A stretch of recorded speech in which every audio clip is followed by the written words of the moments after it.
Kanang pasangir sa mga amigo nato nga mga di katoliko nga katoliko nag-imbento doktrina usa ka na kada kong bakak ngano man kay walay action, walay mga buhat simbahan katoliko nga nag-create ta og bag-ong doktrina. Ang tanang doktrinang gideklara sa Iglesia Katolika Apostolika Romana nagikan kang Kristo o gi-formulate ka lang kana sa simbahan katoliko. For example, kanang term nga Biblia, di man ta makabasa sa Biblia nga ang Biblia sinulat nga pulong sa Dios. Why mga di katoliko makabasa na letra por letra sa Biblia? Nga ang Biblia sinulat nga pulong sa Dios. Pero ano nito man ta? Nga ang Biblia sinulat nga pulong sa Dios tungod kay gitudlo kana sa simbahang katoliko.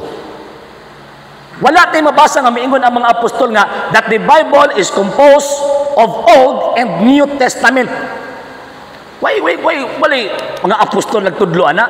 Pero ano nituo ta sa hinungdan nga ang mitudlo niya na ang simbahang katoliko.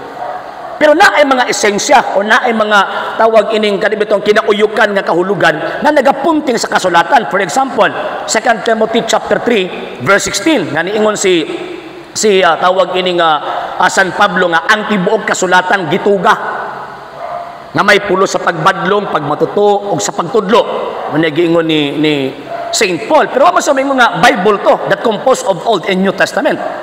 So kanang basis 2 Timothy chapter 3 verse 16 kuha na basis paghatag og prueba nga na ay mga sacred writings nga kinahanglan natong tuuhan. Munang simbang katoliko mingon nga kanang sacred writings sa gipunting sa mga apostol refer na sa Old Testament o refer pud na sa New Testament nga sinulat sa mga apostol ug mga disipulos ug tawagon nato ng Biblia.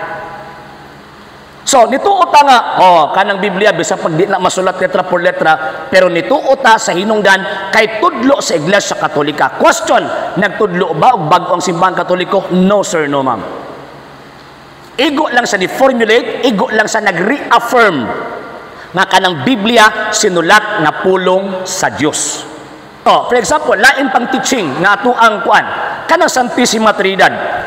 Kanang term nga Holy Trinity usa ka naka-formula nga gihimo sa simbahang Katolika sa pagpunting sa doktrina nga gitudlo sa mga apostol o sa malaang kasulatan mismo nga nagapunting sa usa ka Dios, tulo ka personas. Ang Amahan, ang Anak ug ang Espiritu Santo. Dili tulo ka Dios apan usa ka Dios nga naay tulo ka mga personas. Asa man na sa Biblia o kanang Saint Matthew chapter 28 ingon ni Ginoong Jesucristo, bautismo sila sa ngalan sa Amahan, Anak ug Espiritu Santo. Ingon pa ni Saint Matthew sa dihang human pagbunyag kang Kristo ang langit miingon mao kini ang akong anak nga pinangga nako kaayo. Onya ni kunsad ang Espiritu Santo ang gikunsaran si Kristo. Pila tulo? Amahan, Anak, ang Espiritu Santo nga mikunsad. Ningon ang simbahan Katolika tawagon ta na nga Santissima Trinidad. So wala sa giimbento o doktrina kung dili iarang gi-reaffirm ang doctrine nga gitudlo sa mga apostol, gitudlo sa deposit of faith nga mao nay atong dawaton nga walay dagdag, walay bawas.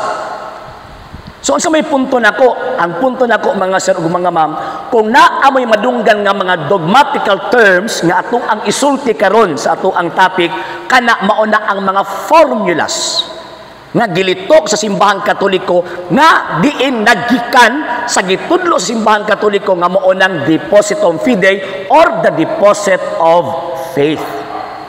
Sa hindi pa po nakapag-follow sa mga pages po natin, i-follow nyo po yung mga pages po natin, RJ Horolanciano II TV Apolia Punto Argumento page, Kuya Apologist TV page, and RJ's Vlog 2022. And pwede rin po kayo mag-send po dyan ng Facebook stars. And also, sa ating po mga channels, sa hindi po nakapag-subscribe, subscribe po ninyo yung mga channels natin, The Lay Catholic, Apologist International Official, RJ Sano II TV, Kuya Apologist TV, and Barrio Kawayan Religious Forum. And pwede rin po kayo mag-send po dyan ng super sticker, super chats, and super thanks. And maraming salamat po sa mga kapatid mga Katoliko na always pong tumutulong sa programa po natin. Maraming salamat po. Nang dahil po sa tulong at suporta po ninyo, ang programa pong ito, until now, andito pa rin po sa social media.